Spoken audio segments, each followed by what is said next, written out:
Welcome back to pharmacy India live. आज के इस सेशन में हम बात करने वाले हैं डी फार्मा सेकेंड ईयर में हमारा जो सब्जेक्ट है HCP यानी कि हॉस्पिटल एंड क्लिनिकल फार्मेसी, उसका जो हमारा इस साल यानी कि 2023 में board of technical education Uttar Pradesh Lucknow यानी कि BTE यूपी लखनऊ का जो हमारा फाइनल एग्जाम हुआ था, फाइनल एग्जाम जो हुआ था आज हम उसका सॉल्यूशन करेंगे। मतलब कि जो पेपर था हमारा आज उसका हम सॉल्यूशन आपके साथ शेयर करने वाले हैं कि उसमें हमें आंसर्स क्या क्या लिख के आने थे या हम एक आंसर कैसे लिख सकते हैं उस पर्टिकुलर क्वेश्चन का, उसी को आज हम डिस्कस करने वाले हैं। ठीक है बच्चा लोग, तो शुरू करते हैं। आज हम अपना डी फार्मा सेकेंड ईयर का जो सब्जेक्ट है hospital and clinical pharmacy BTE UP Lucknow 2023 का फाइनल क्वेश्चन पेपर जो आया था उसको हम सॉल्व करेंगे। साथ ही साथ आप हमारे टेलीग्राम चैनल के थ्रू हमसे जुड़ सकते हैं, उसका लिंक आपको नीचे डिस्क्रिप्शन में दिया गया है। साथ ही साथ आप हमारे व्हाट्सएप से भी जुड़ सकते हैं, उसका लिंक भी आपको नीचे डिस्क्रिप्शन में दिया गया है। और आप लेटेस्ट डी फार्मा अपडेट्स के लिए, चाहे वो नोट्स के रिगार्डिंग हो या फिर वो हमारा वीडियो लेक्चर्स के रिगार्डिंग हो या फिर वो मॉडल पेपर्स के रिगार्डिंग हो या फिर वो किसी प्रैक्टिस क्वेश्चन पेपर के रिगार्डिंग हो यानी कि प्रीवियस ईयर के प्रैक्टिस क्वेश्चन पेपर्स, तो उसके लिए आप डाउनलोड कर सकते हैं pharmacy India mobile app from the Google play store. उसका लिंक भी आपको नीचे डिस्क्रिप्शन में दिया गया है। तो चलिए शुरू करते हैं। सबसे पहला जो आपका हॉस्पिटल एंड क्लिनिकल फार्मेसी का जो क्वेश्चन पेपर आया था वो कुछ इस तरीके का होता है। मैक्सिमम मार्क्स 80 होते हैं। ठीक है बच्चा लोग, 3 घंटे का आपके पास समय होता है और ये आपका हिंदी प्लस इंग्लिश दोनों लैंग्वेजेस में आता है BTE यूपी का क्वेश्चन पेपर। ठीक है, साथ ही साथ अब हम बात कर लेते हैं कि इसके अंदर हमारे इंस्ट्रक्शंस क्या क्या है स्टूडेंट्स के लिए। सबसे पहला आपको सारे पार्ट्स अटेम्प्ट करने हैं। इसके अंदर 3 पार्ट होते हैं, A, B और C। ठीक है, A पार्ट जो होता है वो आपका 30 मार्क्स का होता है, B पार्ट भी आपका 30 मार्क्स का होता है और C आपका वेरी शॉर्ट यानी कि 20 मार्क्स का होता है। दूसरा पॉइंट है, इसके अंदर स्टूडेंट्स को ये एडवाइस दी जाती है कि स्पेशली वो न्यूमेरिकल डेटा चेक कर लें इंग्लिश और हिंदी दोनों ही वर्जन्स में। अगर उन्हें डिफरेंस लगता है हिंदी ट्रांसलेशन में किसी भी क्वेश्चन में, तो वो क्वेश्चन को जो अटेम्प्ट करेंगे इंग्लिश क्वेश्चन पेपर के अकॉर्डिंग करेंगे जो वो इंग्लिश में दिया गया है। और लास्ट पॉइंट जो कि बहुत मुख्य पॉइंट है वो ये है कि आपको किसी अन्य पेज का जो आपके पास खुद का है या मोबाइल फोन का आपको इसके अंदर इस्तेमाल नहीं करना है, उसकी परमिशन आपको नहीं है। तो अब शुरुआत करते हैं अपना सॉल्यूशन, जिसमें सबसे पहला जो पार्ट आता है वो है हमारा पार्ट A यानी कि लॉन्ग क्वेश्चन, जिसमें आपको 7 क्वेश्चन दिए जाते हैं और आपको 6 क्वेश्चन करने होते हैं। कितने क्वेश्चन करने होते हैं? 6 क्वेश्चन अटेम्प्ट करने होते हैं। हर एक क्वेश्चन आपका 5 मार्क्स का होता है, तो 6 into 5 यानी कि 30 मार्क्स का आपका ये पार्ट A बन जाता है। जिसमें सबसे पहला क्वेश्चन पूछा गया आपसे, give the requirements and professional responsibilities of a pharmacist in a hospital. मतलब कि एक हॉस्पिटल के अंदर फार्मासिस्ट की क्या क्या रिक्वायरमेंट्स होती हैं, क्या उसकी प्रोफेशनल रिस्पांसिबिलिटीज है। अगर मैं रिक्वायरमेंट्स की बात करूं एक हॉस्पिटल फार्मासिस्ट की हॉस्पिटल के अंदर, तो सबसे पहला उसकी एजुकेशन और लाइसेंस होना चाहिए। मतलब कि वो कम से कम एक तो या तो B फार्मा हो, ठीक है, या फिर वो कम से कम D फार्मा हो, साथ ही साथ प्लस उसका लाइसेंस होना चाहिए, तब वो एलिजिबल है। दूसरा पॉइंट कहता है कि उसकी कम्युनिकेशन स्किल्स अच्छी होनी चाहिए, तभी जाकर के वो पेशेंट के साथ डील कर पाएगा। तीसरा पॉइंट कहता है कि उसकी क्लिनिकल ट्रेनिंग होनी चाहिए। ठीक है, मतलब कि उसने अपनी एक हॉस्पिटल ट्रेनिंग की हो फार्मेसी में, जहां पर OPD डिपार्टमेंट भी होता है, IPD डिपार्टमेंट भी होता है, और साथ ही साथ एथिकल कंडक्ट, उसने बेसिकली एथिक्स भी उसको पता हो, तभी जाकर के बेसिकली वो एक फार्मासिस्ट बन सकता है। लेकिन अब बात करेंगे कि सर प्रोफेशनल रिस्पॉन्सिबिलिटीज क्या क्या होंगी। सबसे पहला प्रोफेशनल रिस्पॉन्सिबिलिटीज में आता है कि वो पेशेंट काउंसलिंग करेगा। ठीक है, मतलब कि उसको पेशेंट काउंसलिंग आनी चाहिए। ठीक है, और आप बेसिकली डोज मैनेजमेंट भी उसको आना चाहिए कि डोज को कैसे मैनेज किया जाएगा वो भी उसे पता होना चाहिए। ठीक है, ये सारे उसकी प्रोफेशनल रिस्पॉन्सिबिलिटीज है जो कि एक हॉस्पिटल फार्मासिस्ट के अंदर होनी चाहिए। दूसरा क्वेश्चन पूछा गया, describe in brief functions and objectives of pharmacy therapeutic committee, PTC, जिसे हम शॉर्ट फॉर्म में कहते हैं। क्या कहते हैं?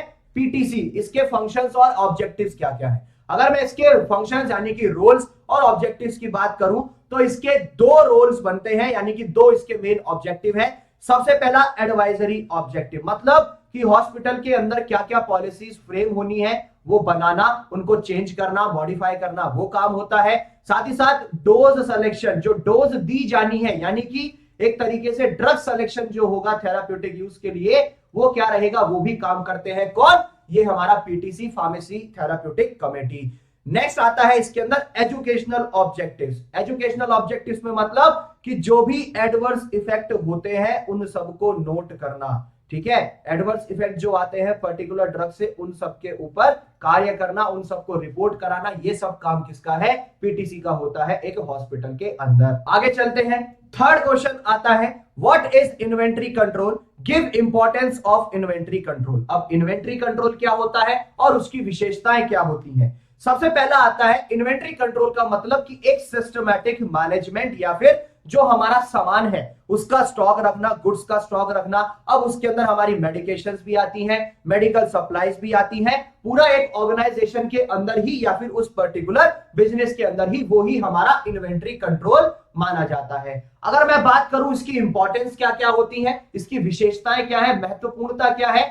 सबसे पहला स्टॉक मैनेजमेंट, मतलब कि जो भी हमारी ड्रग्स हैं, मेडिकल डिवाइसेस हैं, उन सबका स्टॉक बरकरार होना चाहिए, प्रॉपर होना चाहिए। दूसरा पॉइंट कहता है कॉस्ट इफेक्टिव, मतलब इकोनॉमिक कॉस्ट होनी चाहिए, ज्यादा हाई कॉस्ट ना हो, ठीक है, ज्यादा कॉस्टिंग नहीं होनी चाहिए वो बेसिकली। और तीसरा कहता है पेशेंट सेफ्टी, कार्य ऐसा होना चाहिए कि हम उसमें सबसे पहले प्राथमिकता पे एक मरीज का स्वास्थ्य रखें, मरीज की सेफ्टी देखें, पेशेंट की सेफ्टी देखें, तब हम अपना कार्य करें एक्सेट्रा। तो ये इंपॉर्टेंस होती है।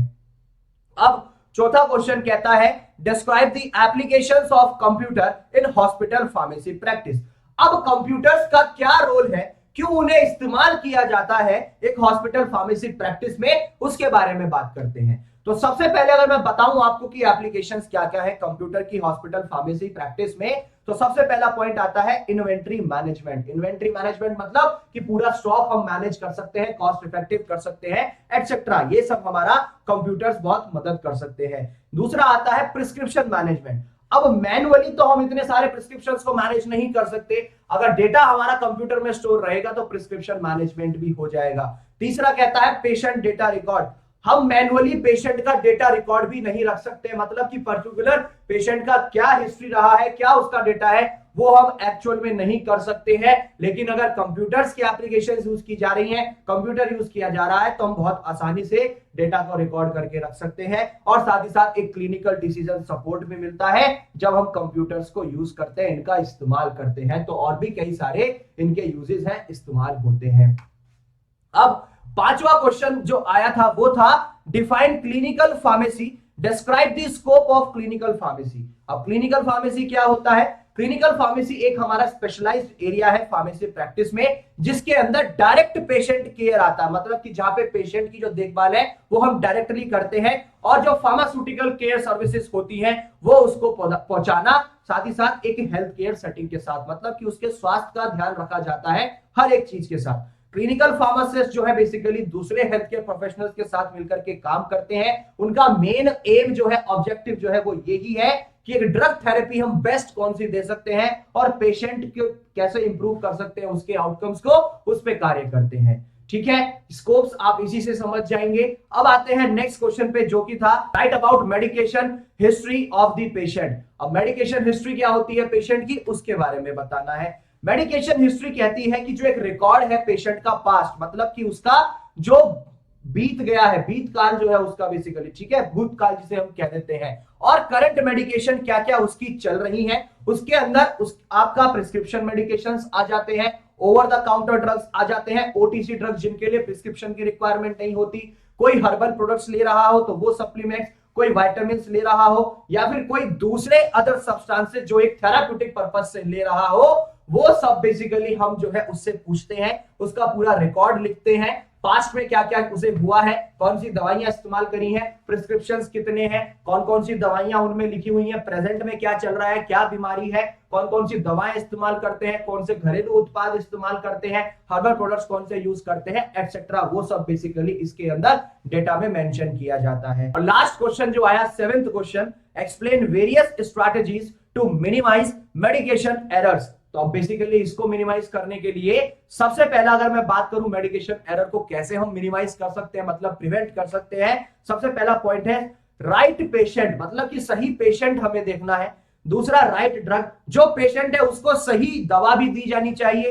तीसरा राइट डोज, जो डोज दी जाएगी उसको वो एक्यूरेट होनी चाहिए। चौथा राइट टाइम, सही समय पर देनी चाहिए। फिर आता है राइट रूट, कौन सा रूट उसके लिए बेस्ट रहेगा, मुंह से देना है, इंजेक्शन लगाना है, सिरप देना है, क्या वो डिपेंड करता है। नेक्स्ट आता है राइट रिकॉर्डिंग, उसका प्रॉपर रिकॉर्ड हमारे पास मेंटेन होना चाहिए, मतलब सही मरीज, सही दवा, सही डोज, सही समय, सही रूट और साथ ही साथ उसका रिकॉर्ड प्रॉपर होगा तो बेसिकली मेडिकेशन एरर्स अपने आप ही ऑटोमेटिकली क्या हो जाएंगे, ऑटोमेटिकली जो मेडिकेशन एरर्स है वो आपके रिड्यूस हो जाएंगे, कम हो जाएंगे।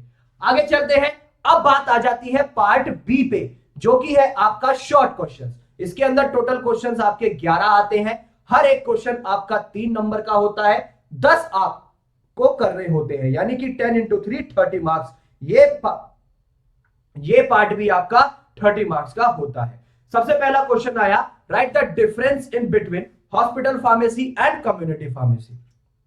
हॉस्पिटल फार्मेसी क्या होती है, कम्युनिटी फार्मेसी क्या होती है, ये बताना है।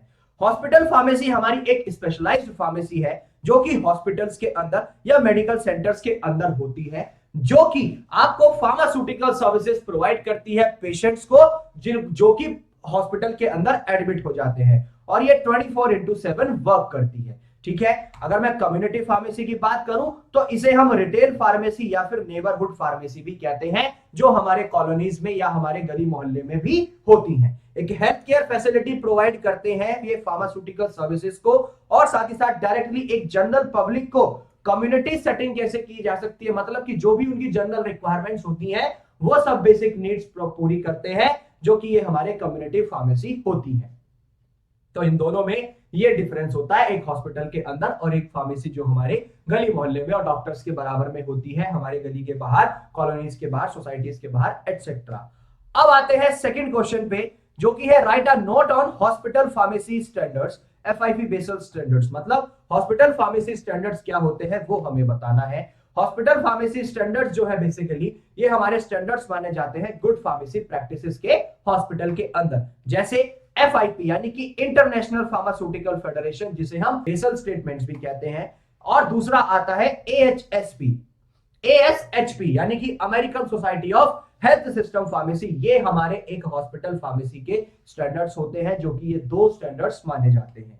अब तीसरा क्वेश्चन आता है, give the role of pharmacist in preventing antimicrobial resistance. Pharmacist का रोल क्या है एंटीमाइक्रोबियल रेजिस्टेंस को रोकने के लिए, वो हमें बताना है। तो जो रोल है एक फार्मासिस्ट का एंटीमाइक्रोबियल रेजिस्टेंस को रोकने का, सबसे पहला आता है कि एजुकेशन एंड स्प्रेड अवेयरनेस, मतलब कि वो लोगों को जागरूकता फैलाए, उनको जागरूक करे कि आपको करना क्या चाहिए, कितनी अमाउंट में डोज लेनी चाहिए, कितनी नहीं।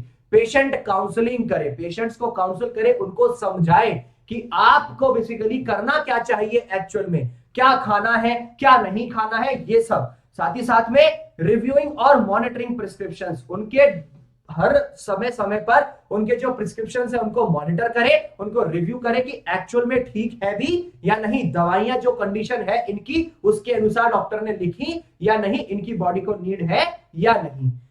नेक्स्ट क्वेश्चन पूछा गया चौथा, define high risk drugs and what are the strategies to reduce errors using high risk drugs, मतलब कि बेसिकली रिस्क ड्रग्स क्या होते हैं और कैसे हम बेसिकली रिड्यूस कर सकते हैं हाई रिस्क ड्रग्स को, वो इसके अंदर पूछा गया।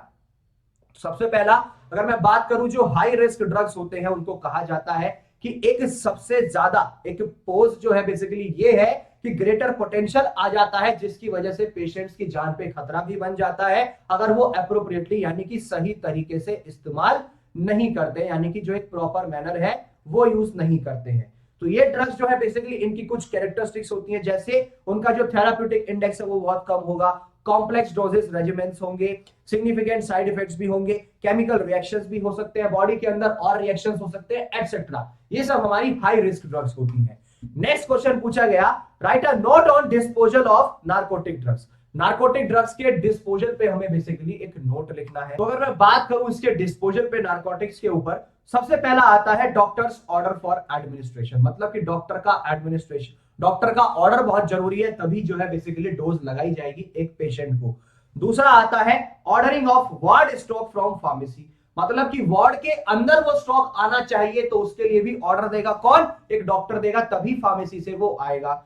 तीसरा आ जाता है narcotics and control drugs on wards by nurse, मतलब जो नारकोटिक और ये जो हमारे कंट्रोल ड्रग्स हैं, ये सब बेसिकली कैसे कंट्रोल की जाएंगी वार्ड्स में? नर्सेस के द्वारा बेसिकली उनको रेगुलेट किया जाएगा। और लास्ट पॉइंट आता है जो चार्जेस होते हैं बेसिकली नारकोटिक्स के पेशेंट्स के लिए, वो बेसिकली उनको बताए जाते हैं और उनसे लिया जाता है वो चार्ज। तो इस तरीके से एक डिस्पेंसिंग या डिस्पोजल होता है हमारे किनका? नारकोटिक ड्रग्स का, एक हॉस्पिटल फार्मेसी के थ्रू।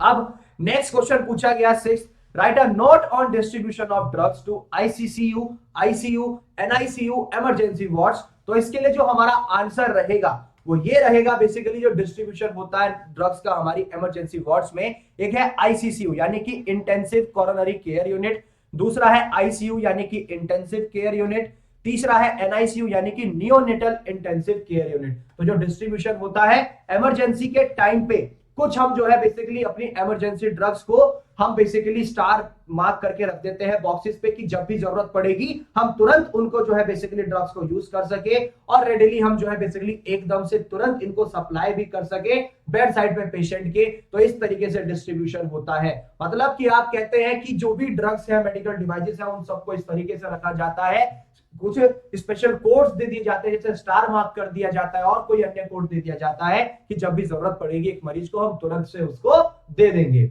नेक्स्ट क्वेश्चन पूछा गया, डिफाइन रेडियो फार्मास्यूटिकल्स, और उनकी स्टोरेज कैसे होती है रेडियो फार्मास्यूटिकल्स की, ये भी हमें बतानी है। तो जो रेडियो फार्मास्यूटिकल्स होते हैं, ये वो फॉर्मुलेशंस होती है हमारी फार्मास्यूटिकल्स की जिनके अंदर रेडियो आइसोटॉप्स या रेडियो एक्टिव सब्सटेंसेस को यूज किया जाता है एक डायग्नोसिस पर्पस के लिए, थेरेपी के लिए, जैसे कि कीमोथेरेपी यूज की जाती है कैंसर के ट्रीटमेंट के लिए, ठीक है। ऐसे ही रेडिएशन थेरेपी यूज की जाती है, वो भी कैंसरस ट्रीटमेंट के लिए ही होती है, ठीक है। इस तरीके के ये बेसिकली हमारे रेडियो फार्मास्यूटिकल्स कहलाए जाते हैं। स्टोरेज की बात करें तो ये जितने भी रेडियो एक्टिव सब्सटेंसेस हैं, इन सबको एक सुटेबल लेबल्ड कंटेनर्स में रखते हैं, लेड ब्रिक या फिर एक प्रेफरेबली रिमोट एरियाज में जो है बेसिकली इनको शील्ड करके रखा जाता है। साथ ही साथ एक एरिया जहां पे रेडियो एक्टिव मटेरियल को स्टोर करके रख सकते हैं, वो बकायदा टाइम टू टाइम मॉनिटर होना चाहिए, और रेडियो एक्टिविटीज रेगुलरली टेस्टिंग भी उनकी चलती रहनी चाहिए। नेक्स्ट क्वेश्चन आया, what is medication therapy management. Medication therapy management क्या होता है? तो जो आंसर रहेगा हमारा, मेडिकेशन थेरेपी मैनेजमेंट क्या होता है? मेडिकेशन रिव्यू करना, ठीक है, दवाइयों का लगातार रिव्यू करते रहना, पेशेंट को एजुकेट करना, उनको समझाना, साथ ही साथ मॉनिटरिंग और फॉलोअप्स लेना एटसेट्रा, ये सब आपका एक मेडिकेशन थेरेपी मैनेजमेंट का पार्ट है, ठीक है। तो ये हमारा मेडिकेशन थेरेपी मैनेजमेंट होता है। आप मेडिकेशन रिव्यू कीजिए, पेशेंट को एजुकेट कीजिए, उसकी मॉनिटरिंग कीजिए, फॉलोअप लीजिए रेगुलर, तो पेशेंट मेडिकेशन थेरेपी मैनेजमेंट अपने आप हो जाएगा। नेक्स्ट क्वेश्चन पूछा गया, analyse the various test used to assess the renal function. अब रीनल फंक्शंस को असेस करने के लिए हमारे कितने टेस्ट हैं वो हमें बताने हैं। तो अगर मैं बात करूं कि जो भी टेस्ट एसोसिएटेड है हमारे रीनल फंक्शन से, वो सबसे पहला आ जाता है ग्लोमेरुलर फिल्ट्रेशन रेट, GFR। दूसरा आता है ब्लड यूरिया नाइट्रोजन यानी कि बर्न टेस्ट, तीसरा यूरिनलाइसिस एटसेट्रा, और भी कई सारे हमारे बेसिकली टेस्ट हैं जो कि रीनल फंक्शन से जुड़े हुए हैं।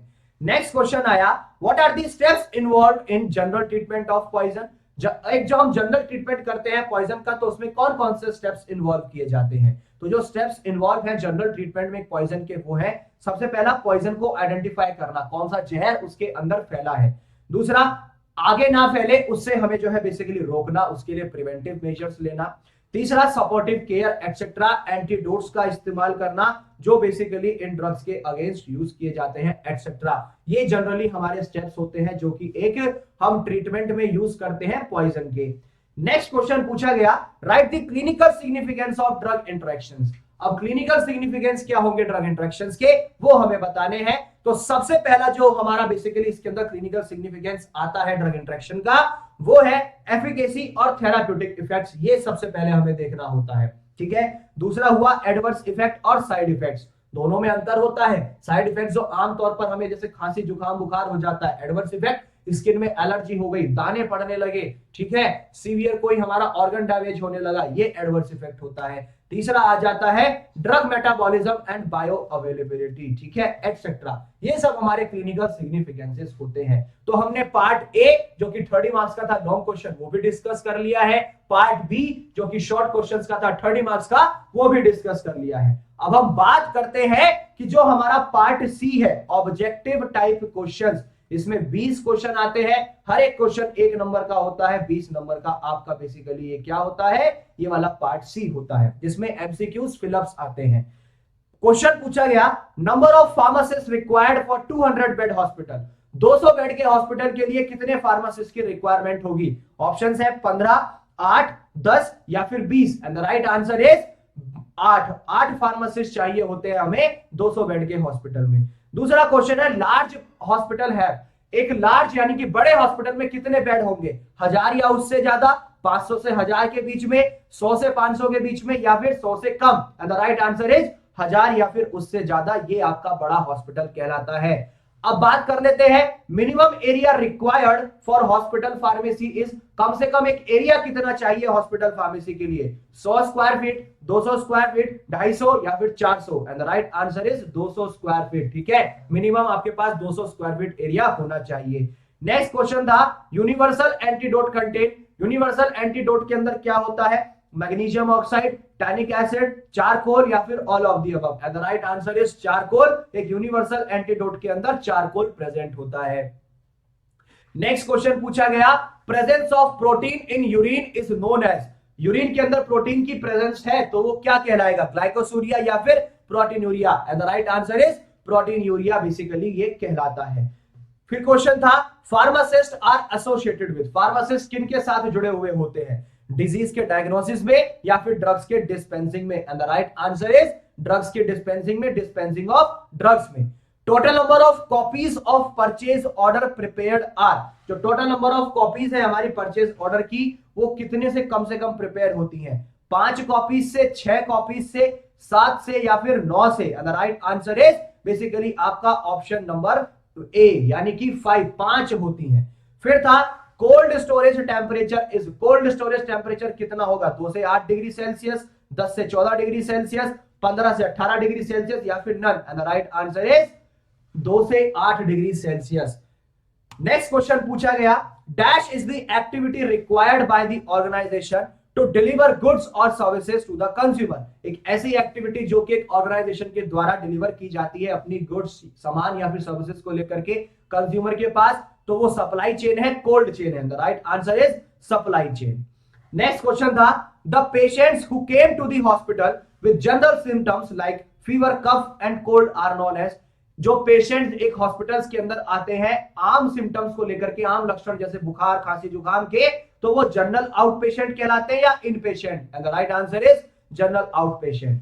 नेक्स्ट क्वेश्चन है a disease of brain due to abnormal electrical discharge is known as, एक जो डिजीज है हमारे दिमाग की जिसमें एबनॉर्मल इलेक्ट्रिकल डिस्चार्ज होता है वो एपिलेप्सी है या कॉमा है and the right answer is epilepsy.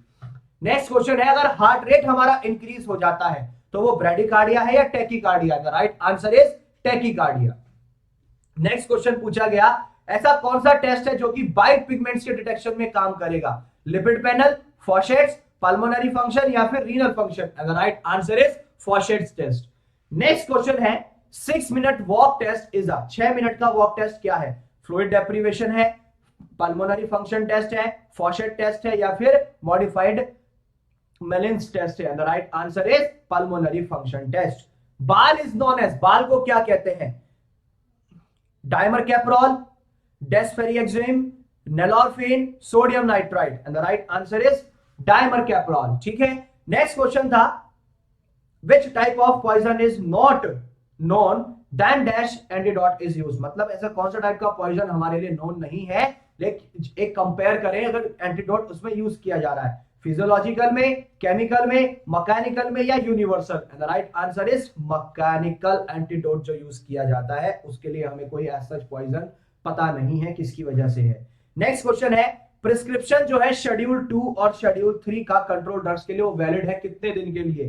10 दिन के लिए, 12 दिन के लिए, 14 दिन के लिए या फिर 20 दिन के लिए? And the right answer is 20 दिन, यानी कि 20 डेज के लिए बेसिकली। ठीक है बच्चा लोग। नेक्स्ट क्वेश्चन आता है, फीफो स्टैंड्स फॉर। फीफो किसके लिए स्टैंड करता है? First entry first out, first expired first out, first exit first over या फिर none? And the right answer is first expired first out. Dash is a time taken between placing order and receipt of drugs to the department. मतलब कि एक ऐसी क्या चीज है basically जो कि हमारा टाइम होता है कि एक ऑर्डर को प्लेस करने में और ड्रग्स की रिसिप्ट को लेने के बीच में बेसिकली वो आता है। तो लीड टाइम है, बफर स्टॉक है। The right answer is lead time. Last question पूछा गया, the out patients who are able to walk and receive primary health care are called. जो बेसिकली हमारे पेशेंट्स आउट पेशेंट्स होते हैं वो खुद से चल सकते हैं और प्राइमरी हेल्थ केयर भी रिसीव कर सकते हैं, उन्हें क्या कहते हैं? General out patient, emergency out patient, referred out patient, ambulatory patient? And the right answer is ambulatory patient. वो पेशेंट जो कि जनरली खुद से आउट पेशेंट होकर के चल सकते हैं और अपना ट्रीटमेंट भी ले सकते हैं, दवाइयां भी ले सकते हैं। तो आज जो हमने बेसिकली अपना एचसीपी का क्वेश्चन पेपर सॉल्व किया, उसमें बेसिकली अगर मैं आपको बताऊं तो जो आंसर्स हैं आपको उन्हें लिखने में तकलीफ होगी, समझ नहीं आएगा कि नोट्स कहां से बनाएं या हम कौन सा बुक्स को रेफर करें। तो फार्मेसी इंडिया लाइव के 6 सेट्स का मॉड्यूल्स है जिसमें आपके 6 के 6 subject pharmacology, HCP, biochemistry, therapeutics, CPM और लॉ एंड एथिक्स सभी का ही आपका स्टडी मटेरियल लाया गया है। ठीक है, हार्ड कॉपी स्टडी मटेरियल है ये। इसको आप ऑर्डर कर सकते हैं, सामने दिए हुए 2 नंबर हैं, आप इन नंबर्स पे कॉल करके इसको ऑर्डर कर सकते हैं और साथ ही साथ pharmacy India mobile app download कर सकते हैं, उसके माध्यम से भी आप इसको ऑर्डर कर सकते हैं। आप हमें लेटेस्ट डी फार्मा अपडेट्स के लिए वेरियस प्लेटफॉर्म्स पे फॉलो कर सकते हैं। फार्मेसी इंडिया लाइव पे आपको हर एक क्वेश्चन पेपर का सॉल्यूशन मिलेगा। ठीक है, साथ ही साथ आपको यहाँ पर वीडियो लेक्चर्स भी मिलेंगे, तो चैनल को सब्सक्राइब कर लीजिए। साथ ही साथ व्हाट्सएप नंबर 9389516306 इसको सेव कीजिए। सेव करने के बाद कैपिटल लेटर्स में टाइप करके भेज दीजिए